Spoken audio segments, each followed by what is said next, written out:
Housework and child rearing are the wife's responsibilities.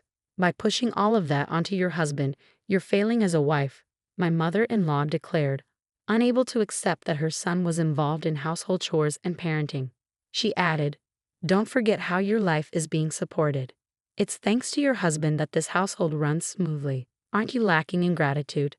The other day, she even remarked, "I did the laundry. I'm not just a helper around the house." My husband remained silent, never once defending me. Instead, he warned, "If I ever wanted a divorce, you and our daughter wouldn't manage on your own. Understand that."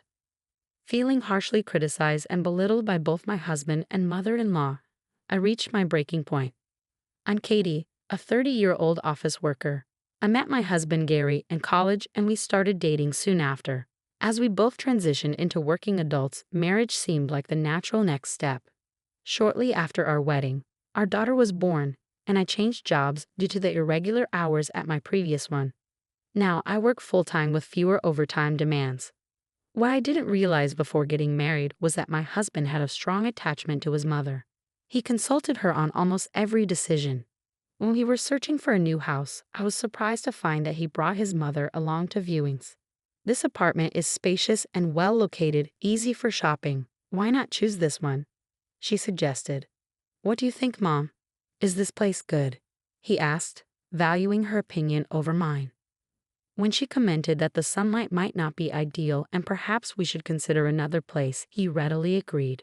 Our decisions as a couple were constantly overshadowed by her preferences. Eventually, we settled on a place that she approved of, which I also liked. But the entire process left me feeling uneasy. The same pattern occurred when choosing furniture and appliances. My mother-in-law always accompanied us. I hinted to my husband that we should make these decisions on our own, hoping to establish some independence as a couple.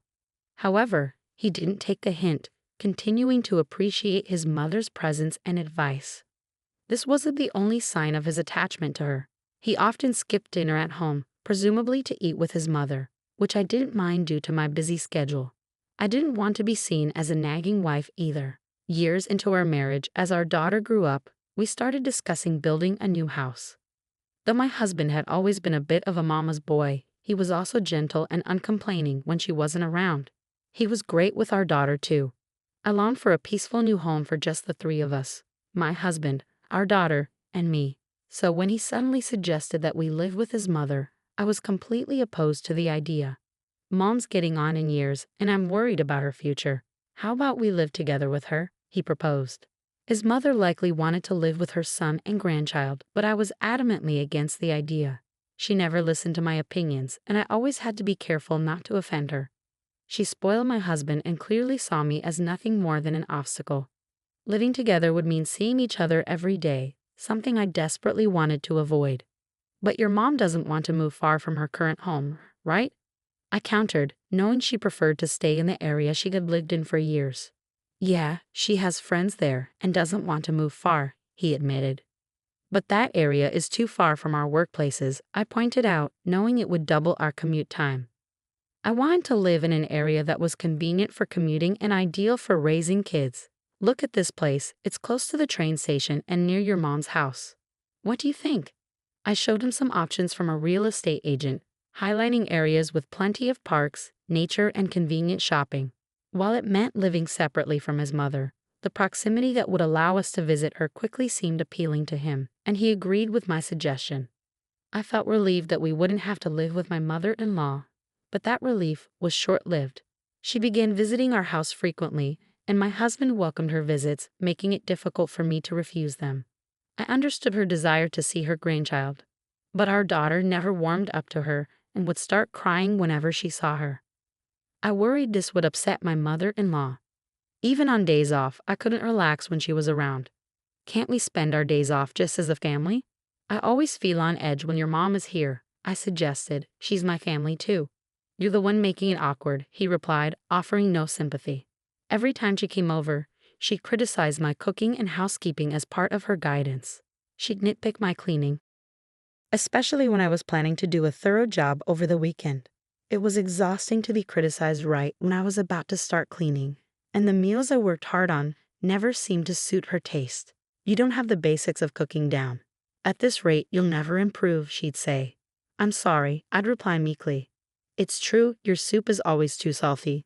My mom's is always just right," my husband would add, joining in on his mother's complaints and starting to press me too. Normally, he didn't say anything, but when she was around, he suddenly had a lot to say. Feeling discontented with him, I decided to talk to him when my mother-in-law wasn't there. "If you have any complaints, I wish you'd tell me directly. There's no need to wait until your mother is here," I said. "I can't help it. I remember things when I hear Mom talking about them," he replied, a bit annoyed, even though he didn't mean to be hurtful. I still longed for compassion and support in her marriage, but it seemed increasingly difficult for him to understand that. Gradually, our arguments about my mother-in-law became more frequent. Around the time our daughter started first grade, I received news from my mother that my father's health was declining. Caring for him alone had become too much for her at her age, so I decided to adjust my work schedule to help with his care daily. Because of this, my husband began taking on more responsibility for our daughter. She was becoming more independent, helping around the house and understanding of my situation. I was so grateful for her. One day, my mother-in-law came over, furious, accusing me of leaving all the childcare to my husband Gary. "I'm sorry, but my father is really unwell, and my mother is elderly. I really need to be there for them," I explained, hoping she would understand. "I believe families should help each other in tough times," I continued, but my mother-in-law didn't see it that way. "Housework and childcare are a wife's job. Dumping it all on Gary, what are you thinking? If you want to care for your parents, you should still manage everything else. That's the least you can do," she scolded. I couldn't argue back. She couldn't accept her son doing housework and childcare. "Think about it. How is your life supported? It's all thanks to Gary. Don't forget that and be more grateful," she continued. Despite my own income, she insisted it was all my husband's doing, and he didn't defend me once while she was scolding me. The other day, I even had to do the laundry. "I'm not just a helper around here," he added, as if to reinforce her point. I had been so busy with work and caring for my parents that there were times when I just couldn't manage everything. I asked him for help, and while he helped without a word, it became clear he was harboring resentment. His remarks seemed deliberately aimed at escalating his mother's anger, and his attitude grew even stricter as I continued juggling housework, childcare, and caring for my parents. "I want to do my part with the chores, but sometimes it's just too difficult, and I need your help. Even if you can't take care of our child, at least take care of your own things, like tidying up after yourself," I pleaded. "What are you saying? Protecting the home is a wife's duty. Why should I have to do it? Are you trying to push your chores onto me?" he retorted, dismissing my pleas for cooperation.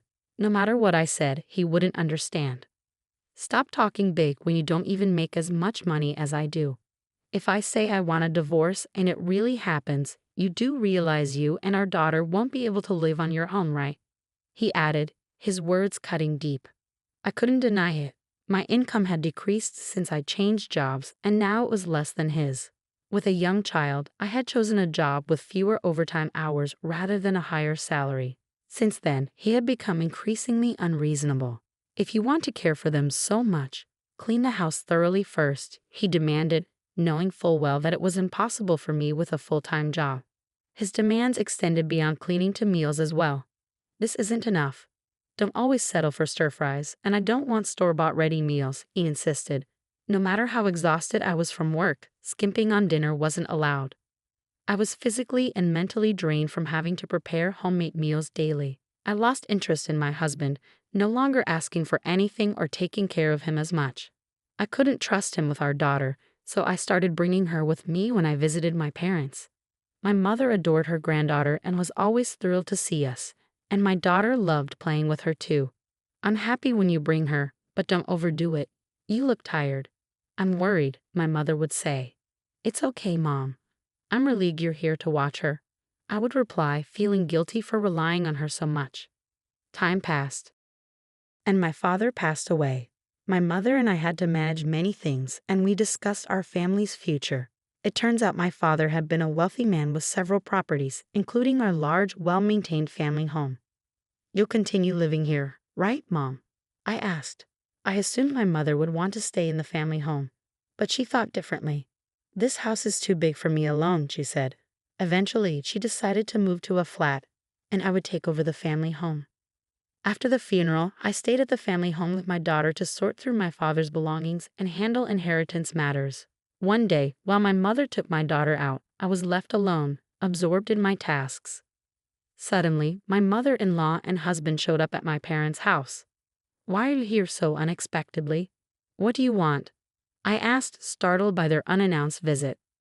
"I heard about it. You've inherited this house, haven't you?" My mother-in-law said, her eyes greedily sizing up the mansion. "With all this space, there's no problem for all of us to live here."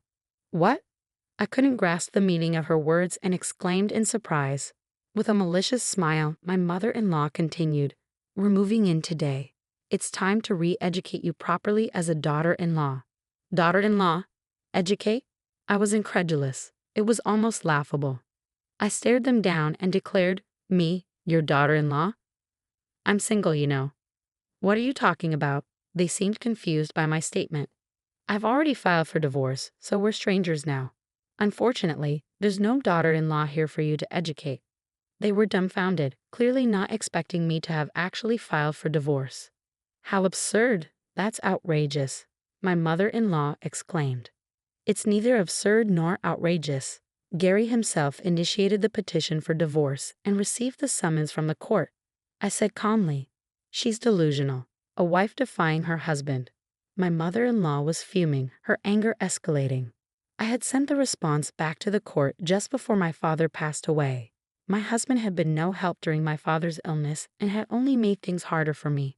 My love for him had long since withered, so I agreed to the divorce by sending the papers back to the court, making his threat a reality.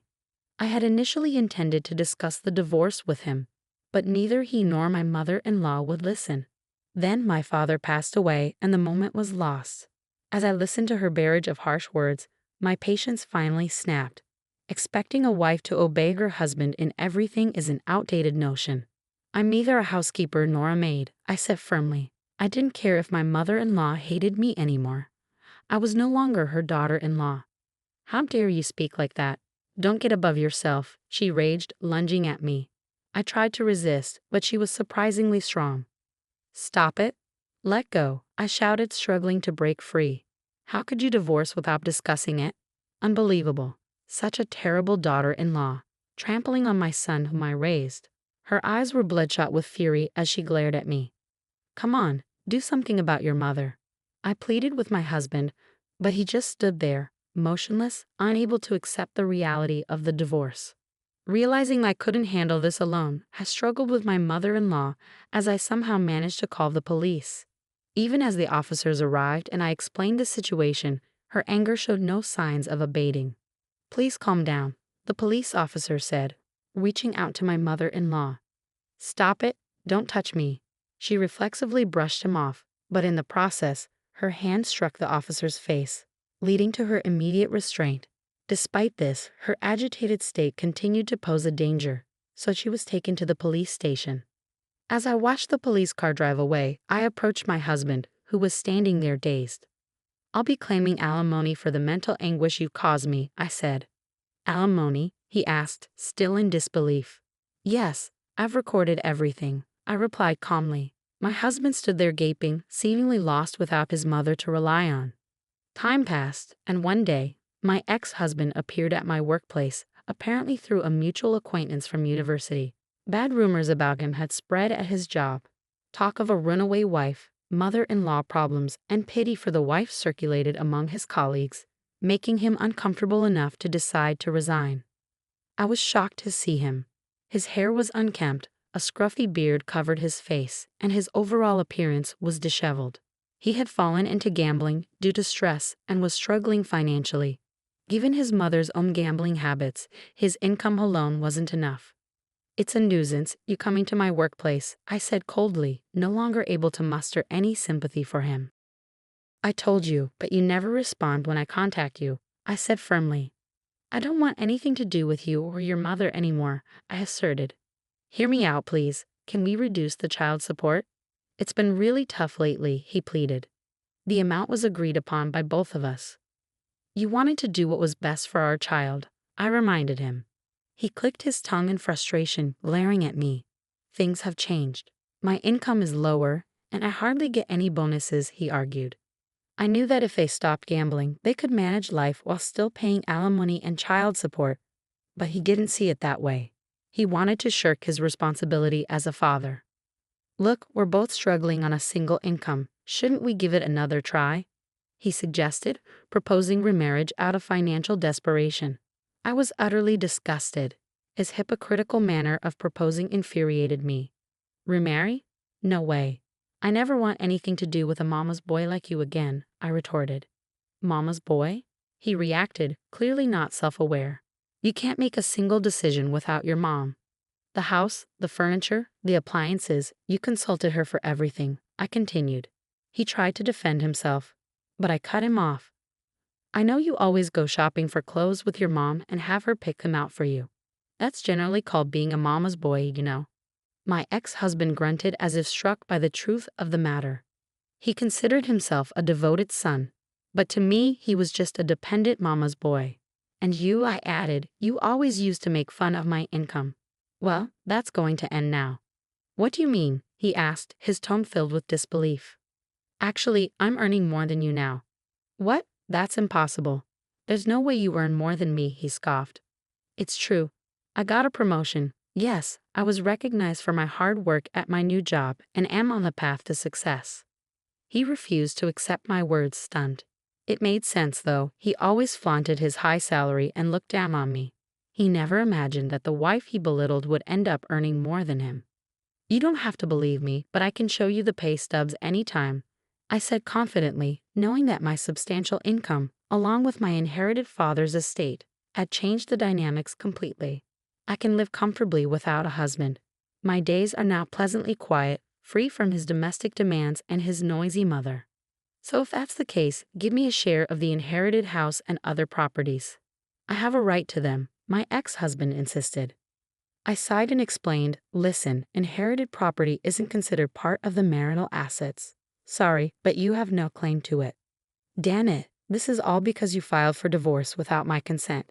He shot back. I did nothing wrong, I said firmly. It was clear he was struggling to accept the divorce. If you did nothing wrong, why did we get divorced? I was busy with the kids. Did you help at all? He demanded. You didn't do anything. That's because you didn't manage the household properly, I retorted. I asked for your help. Spouses should support each other during tough times.